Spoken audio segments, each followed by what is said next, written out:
ಅರಣ್ಯದವ್ರು ಬದುಕಕ್ಕೆ ಅಡ್ಡಿಲ್ಲ ಅವಕಾಶ ಮಾಡಿಕೊಟ್ಟು ಈಗ ಕುತ್ತಿಗೆ ಕಡಿಯ ಸಂದರ್ಭಕ್ಕೆ ಬಂದಂಗೆ ಆಯ್ತು ಅವ್ರದ್ದು. ಗುಡ್ಡ ತಗೊಂಡು ಹೋಗ್ಬೇಕು. ಹಂಗಿರುವಾಗ ಈಗ ಸ್ಟಾರ್ಟಿಂಗ್ ಬದಲಾಗಿತ್ತು. ಅವರು ಈ ಟೈಮ್ ತೋರಿಸ್ಕೊಟ್ಟು 16-17 ಮುಗಿಸಿದ್ರು. ನಿಮ್ಗೆ ಇದ್ರ ಒಳಗಡೆ ಅವಕಾಶ ಇದೆ. ಈಗ ನಿಮಗೆ ಖಾತೆ ಸಿಕ್ಕಿದ್ರಿ ನಾವು ಅದಕ್ಕೆಲ್ಲ ಹೊಣೆಗಾರಲ್ಲ. ನಾವೇನು ನಿಮ್ಗೆ ಆತಂಕ ಪಟ್ಟಕ್ಕೆ ಬರಲ್ಲ ಅಂತ ಹೇಳಿ ಸಚಿವರು ಕೂಡಲೇ ಜಾರಿ ಮಾಡೋದು ಕಾನೂನು. ಅವತ್ತೇ ಬಂದಿಲ್ಲ. ಈಗ ಆ ದಿವಸದಲ್ಲೇ ಬಂದಿರಲಿಲ್ಲ. ಫೈನ್ ಹಾಕಿ ನೋಟಿಸ್ ಮಕ್ಕಳಿದ್ದಲ್ಲ ನಮ್ಮವು ಅದ್ರ ಸಲುವಾಗಿ ಫೈನ್ ಹಾಕಿ ಹೋಗ್ಬಿಟ್ಟಿಲ್ಲ.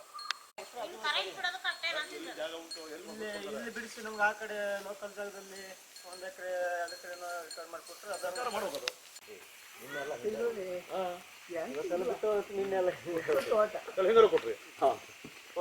ಹೇಳಿ ಹೇಳಿ ಬರ್ಲೈ ಇಲ್ಲೇ ಉಳಿತೀವಿ ಅಂತೇಳಿ ಪಕ್ಕ ಆಗಿ ಉಳಿದ್ರು ನಾವು ಹಿಂದಿದ್ದವ್ರ ಹೆಂಗು ನಮ್ಗೆ ನಿಲ್ಲೋದಕ್ಕೆ ತೊಂದರೆ ಇಲ್ಲ, ಧೈರ್ಯ ಇದೆ. ಈಗ ಈ ಮಾಧ್ಯಮದವ್ರು ಆಯ್ತು ಅಥವಾ ಸರ್ಕಾರದ ಯಾವುದೇ ಒಬ್ಬ ಮಂತ್ರಿಗಳೇ ಬರಲಿ ಅಕಸ್ಮಾತ್ ನಮ್ಮ ಈಗ ಇವರು ನಮ್ಮ ಗ್ರಾಮ ಪಂಚಾಯತ್ ಇವರೇ ಬಂದು ಒಂದು ಆಶ್ವಾಸನೆ ಕೊಟ್ಟು ಬಿಡ್ತಾರೆ, ನಮ್ಗೆ ಧೈರ್ಯ ಬರುತ್ತೆ. ತೊಂದ್ರೆ ಇಲ್ಲ. ಅಗಳ ಹೊಡೆದಿವಿ, ಅಗಳದ ಆಚೆ ನಮ್ದು, ಅಗಳದ ಈಚೆ ನಿಮ್ದು ಅಂತ ಹೇಳಿ ಹಂಗ ಹೇಳಿ ಸರ್. ಕರೆಕ್ಟಾ? ನಾ ಹೇಳ್ತಿರ ಕರೆಕ್ಟಾ? ನೀವ್ ಹೇಳಿದ್ ಕೇಳಿಸ್ಕೊಂಡು ನಿಮ್ಗೆ ಹೇಳ್ತಿರೋದು. ಹೇಳಿದ್ರು ಈಗ ಹೇಳ್ತಾರೆ ಅಗಳ ಆಚೆ ಇಲ್ಲ ಈಚೆ ಇಲ್ಲ, ನೀವು ಆಚೆ ದಾಟಬೇಕು ಅಂತ ಹೇಳ್ತಾ ಇದಾರೆ. ಹಿಂದೂ ಎಡಮನೆಯ ಗುಡ್ಡದ ಕೆಳಗಡೆ ಇರ್ತಕ್ಕಂತಹ ಕುಟುಂಬದಲ್ಲಿ ಇನ್ನೂ ಕೂಡ ನಾನು ಇಲ್ಲೇ ಇದ್ದೀನಿ. ಈಗ ಸಮಯ 7:05 ಆಗಿದೆ.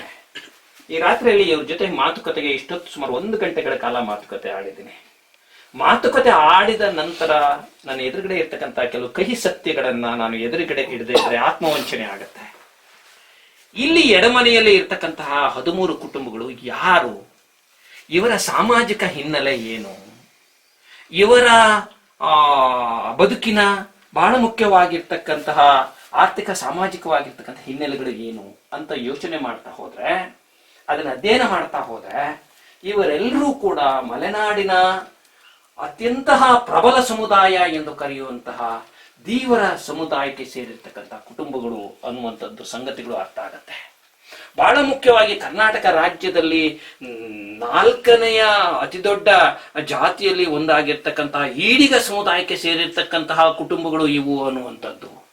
ಬಹಳ ಮುಖ್ಯವಾಗಿ ಶರಾವತಿ ನದಿ ದಂಡೆಯಲ್ಲಿ ಮುಳುಗಡೆ ಆಗಿರ್ತಕ್ಕಂತಹ ಹೊತ್ತಿನಲ್ಲಿ ಬಹಳ ದೊಡ್ಡ ಅನ್ಯಾಯವಾಗಿರ್ತಕ್ಕಂತಹ ಮತ್ತು ಮುಳುಗಡೆಗೆ ತುತ್ತಾಗಿರ್ತಕ್ಕಂಥ ಸಮುದಾಯ ಯಾವುದು ಅಂತ ಕೇಳಿದ್ರೆ ಅದರಲ್ಲಿ ಬಹಳ ದೊಡ್ಡ ಸಂಖ್ಯಾಶಾಸ್ತ್ರ ಇರ್ತಕ್ಕಂಥದ್ದು ಅದು ದೀವರ ಸಮುದಾಯ, ಮಲೆನಾಡಿನ ದೀವರ ಸಮುದಾಯ.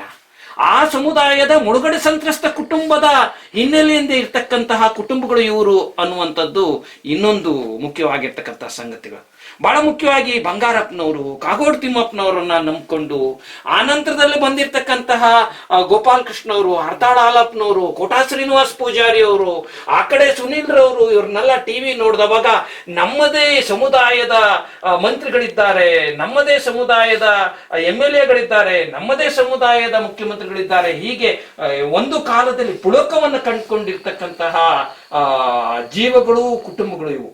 ಕಾಗೋಡು ತಿಮ್ಮಪ್ಪನ ಅತೀವ ಪ್ರೀತಿ ಕಾಗೋಡು ತಿಮ್ಮಪ್ಪನವರು ಅರಣ್ಯ ಹಕ್ಕು ಕಾಯ್ದೆ ಅರ್ಜಿ ತೆಗೆದುಕೊಂಡು ಬಂದವಾಗ ಮುಂದೊಂದು ದಿವಸ ನನಗೆ ಬಿಡುಗಡೆ ಸಿಗ್ಬೋದು ಅನ್ನೋ ಕಾರಣಕ್ಕೋಸ್ಕರವಾಗಿ ಆ ಅರ್ಜಿಗಳನ್ನು ಹಾಕೊಂಡು ಜಾತಕ ಪಕ್ಷಿ ಹಾಗೆ ಮುಂದೊಂದು ದಿವಸ 70-25 ಇಳಿಯುತ್ತೆ, ಆಗ ಕಂಡೀಷನ್ಸ್ ಅವತ್ತು ನಮ್ಗೆಲ್ಲ ಬೆಳಕಾಗತ್ತೆ ಅಂತ ಕಾಯ್ದುಕೊಂಡಿರ್ತಕ್ಕಂತಹ ಜನರು ಅನ್ನುವಂಥದ್ದು ಕೂಡ ಬಹಳ ಮುಖ್ಯ ಸಂಗತಿ. ಇವರ ಆರ್ಥಿಕವಾಗಿರ್ತಕ್ಕಂಥ ಸ್ಥಿತಿ ಕೂಡ ಅತ್ಯಂತ ಕೆಳ ಮಧ್ಯಮ ವರ್ಗದ ಕೆಳವರ್ಗದ ರೀತಿಯಲ್ಲಿದೆ. ಬಹಳ ಮುಖ್ಯವಾಗಿ ದುಡಿಮೆಯೇ ಇವರ ಬದುಕಿನ ಇದು. ತುಂಡು ಜಮೀನಿದೆ ಇವರಿಗೆ.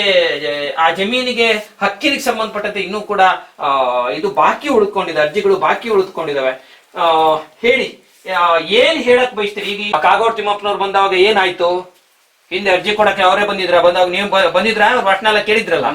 ನಮ್ಗೆ ಇದು ಒಂದು ತಾಣ ಸಿಗತ್ತೆ, ನೀವು ಹೆದರ್ಬಾರ್ದು, ಇದ್ರಾಗೆ ಉಳಿಬೇಕು, ಇದಕ್ ನಾವು ಅವಕಾಶ ಮಾಡ್ಕೊಡ್ತೀವಿ ಅಂತೇಳಿ ನಮ್ಮ ತಾತನವರಿಗೂ ಒಂದು ಭರವಸೆ ಕೊಟ್ಟಂತವ್ರಂತೆ ಕಾಗೋಡು. ನಿಮ್ ತಾತರು ಇಲ್ಲೇ ಇದ್ರ? ಫಸ್ಟ್ ಇಲ್ಲೇ ಇದ್ದವ್ರೆ. ಫಸ್ಟಿಗೆ ಅವ್ರು ಅಳಿದಾರೆ. ಈಗ ಅವ್ರ ಮಕ್ಕಳು, ನಾವು ಮೊಮ್ಮಕ್ಕಳು, ನಮಗೆ ಇಲ್ಲಿ ಅವಕಾಶ ಮಾಡ್ಕೊಡ್ತೀವಿ ಅಂತ ಆ ಒಂದು ಭರವಸೆಯಿಂದಲೇ ಇಲ್ಲಿ ನಮ್ಗೆ ನಂಬ್ಕೊಂಡಿದ್ರಿ ನೀವು ಅಂತ. ಒಳ್ಳೆ ರೂಪದಲ್ಲಿ ನಮ್ಮನ್ನ ಬದುಕನ್ನ ನಮ್ಮ ದೈನಂದಿನ ಬದುಕನ್ನು ಇದರಲ್ಲಿ ರೂಢಿಗೊಳಿಸಬಹುದು ಅನ್ನೋದ್ರೆ ನಮ್ಮ ಆಸೆ ಇತ್ತು ಸರ್ ಅವಾಗ. ಈಗಲೂ ಸಹ ಅದೇ ರೀತಿನೇ ನಾವು ಮುಂದುವರೆದ್ರು ನಮ್ಗೆ ಬದುಕು ಅಂದ್ರೆ ಮಾರ್ಗ ಕೊಂಚೂರು ಓಡಾಟದ ಅನಾನುಕೂಲ ಬಿಟ್ರೆ ಅದಕ್ಕೆ ಸರ್ಕಾರ ಎಲ್ಲ ಒತ್ತು ಕೊಟ್ಟು ನಮ್ಗೆ ಈಗ ರಸ್ತೆ ಮಾರ್ಗ, ಈಗ ವಿದ್ಯುತ್ ಮಾರ್ಗ ಅಂತೂ ನಮ್ಗೆ ಕರೆಕ್ಟಾಗಿ ಕೊಟ್ಟಿದ್ದಾರೆ. ನಾವು ಕಾಗೋಡು ತಿಮ್ಮಪ್ಪನವರೇ ನಮ್ಗೆ ಇದನ್ನ ಅವಕಾಶ ಮಾಡಿಕೊಟ್ಟದ್ದು. ರಸ್ತೆ ಮಾರ್ಗನೂ ಅಷ್ಟೇ ಜಡ್ಪಿ ಇಂದನೂ ಸಹ ಅದಕ್ಕೆ ಹಾಕಿ ರೋಡ್ ಮಾಡಿಕೊಟ್ಟಿದ್ರು.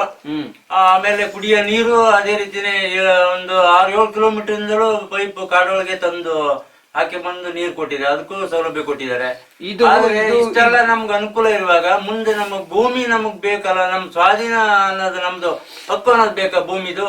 ಈಗ ನಿಮ್ಮದೊಂದು ಈ ಭೂಮಿಯಲ್ಲಿ ನಾವು ಸಾಗ್ ಮಾಡ್ತಿರೋದ್ರಿಂದ ನಾವು ನಿಮ್ಮ ಹಕ್ಕನ್ನು ತೋರಿಸಿ ಅಂತ ಕೇಳಿದಾಗ ಅದಕ್ಕೆ ನಮ್ಗೆ ಈ ನಮ್ಮ ಮಂತ್ರಿಗಳಾಗಿದ್ದಾಗ ಕಾಗೋಡು ತಿಮ್ಮಪ್ಪನವರು ಅವರು ನಮ್ಗೆ ಅವಕಾಶ ಮಾಡಿಕೊಟ್ಟಿದ್ದಾರೆ. ಯಾಕಂದ್ರೆ ಜಂಟಿ ಅರಣ್ಯ ಸಮಿತಿಯನ್ನು ರಚನೆ ಮಾಡಿ ಅವರು ಈ ಭೂಮಿ ಸರ್ವೆ ಮಾಡಿ ಅರಣ್ಯದಿಂದ ಸರ್ವೆ ಆಗಿತ್ತು ಅವಾಗ, ಸರ್ವೆ ಆಗಿತ್ತು ಸರ್ ಅವಾಗ. ಅರಣ್ಯದವರು ಮತ್ತು ಕಂದಾಯ ಇಲಾಖೆಯವರು ಸೇರಿ ಸರ್ವೆ ಮಾಡಿ ನಾವು ಇಲ್ಲಿ ಬದುಕೋದಕ್ಕೆ ನಮ್ಮ ರೂಪನ್ನ ರೂಢಿಗೊಳಿಸೋದಕ್ಕೆ ನಮ್ಗೆ ಅವಕಾಶವನ್ನು ಒಳ್ಳೆ ರೀತಿ ಮಾಡಿಕೊಟ್ರೆ ನಮ್ಗೆ ಅನುಕೂಲ. ಅದು ಮಾಡಿಕೊಡೋದಕ್ಕೆ ನಾವು ಅವ್ರನ್ನ ದಯವಿಟ್ಟು ಅವಕಾಶ ಮಾಡಿಕೊಡಿ ಅಂತ ಬೇಡಬೇಕೆ ಬಿಟ್ರೆ ನಾವು ಇನ್ನೇನು ಹೇಳಕ್ಕೆ ಕಷ್ಟ. ಇದು ಇವರ ಅಂತರಂಗದ ನೋವು. ಯಜಮಾನ್ರ ಏನೋ ಹೇಳಕೊಂಡ್ರಿ ಏನು? ಅದು ನಮ್ಗೆ ಇನ್ನು ಬೇರೆ ಜಾಗ ಕೊಟ್ರು ತೋರ್ಸ್ಯಾರೆ, ಅಲ್ಲಿ ಏನು ನೀರಿಲ್ಲ, ಯಾವ್ಯಾವ್ದು ಇಲ್ಲ. ಅಂದ್ರೆ ಮತ್ತೆ ನಾವು ಮೊದಲಿಂದ ಯಾವ ರೀತಿ ಬಂದಿದ್ದೇವ ಅದೇ ರೀತಿನೇ ನಾವು ಬಾಲ್ಯದ ನಮ್ಮ ದುಡಿಮೆಯ ಪ್ರಾಯದಿಂದ ಬದುಕಿಗೆ ಹೋಗಿ ಇದು ಮಾಡ್ಬೇಕು, ಈಗ ಬಂದು ಬದುಕಬೇಕಾಗತ್ತೆ. ಮುಂದೆ ಬದುಕೋದ್ರೊಳಗೆ ನಮ್ಗೆ ಈಗ ನಂಗೆ ಆಗಿದೆ, ಈಗ 48-49 ವರ್ಷಕ್ಕೆ ಬಂದೆ ನಾನು. ಇನ್ನೇನ್ ದುಡಿಯಕ್ಕಾಗತ್ತೆ? 60 ವರ್ಷ ದಾಟಿ 50 ವರ್ಷ ದಾಟಿ 60 ವರ್ಷಕ್ಕೆ ಬಂದ್ಮೇಲೆ ಪ್ರಾಯ ಇರಲ್ಲ ಅಂತ. ಆ ಕಾರಣದಿಂದ ಇವ್ರ ಒಳಗಡೆ ಇದೆ, ನಾವು ನೋವಿನಲ್ಲಿದ್ದೇವೆ. ಸಮುದಾಯದ ನಾಯಕರುಗಳು, ಸಮುದಾಯದಲ್ಲಿ ಬೇರೆ ಬೇರೆ ಹುದ್ದೆಯಲ್ಲಿ ಇರ್ತಕ್ಕಂಥವ್ರು ನಮ್ಮ ಪರ ಧ್ವನಿ ಆಗಬೇಕು. ಅದು ಇಲ್ಲಿ ಬೇಳೂರಿನಿಂದ ಮಧು ಬಂಗಾರಪ್ಪನವರಿಂದ, BK ಹರಿಪ್ರಸಾದ್ ಅವರಿಂದ, ಸುನೀಲ್ ಕುಮಾರ್ ಅವರಿಂದ, ಕೋಟಾ ಶ್ರೀನಿವಾಸ್ ಪೂಜಾರಿಯಿಂದ, ಮಾನ್ಯ ಕಾಗೋಡು ತಿಮ್ಮಪ್ಪ ಸಾಹೇಬರಿಂದ, ಹೀಗೆ ಯಾವ ದಿಕ್ಕಿನಿಂದ ನೆರವು ಬಂದ್ರು ಕೂಡ ನಾವು ದಾತಿಕರಿಲ್ಲದೆ ಕಳೆದು ಹೋಗಬಾರದು. ಒಂದು ಸಮುದಾಯದಲ್ಲಿ ಹುಟ್ಟುಕೊಂಡು ನಮ್ಮ ಪರವಾಗಿ ಯಾರಿದ್ದಾರೆ, ಯಾರು ಬರ್ತಾರೆ ಅನ್ನೋ ಜಾತಕ ಪಕ್ಷಿಯಲ್ಲೇ ಕಾಯ್ತಾ ಇದ್ದಾರೆ. ಮತ್ತು ಆ ನೋವಿನ ಒಳಗುದಿಯಲ್ಲಿ ಈ ಸಮುದಾಯದ ಈ ಕುಟುಂಬಗಳಿದೆ ಅನ್ನುವಂಥದ್ದು ಕೂಡ ಇಲ್ಲಿ ನಾನು ದಾಖಲಿಸಲಿಕ್ಕೆ ಬಯಸ್ತೇನೆ.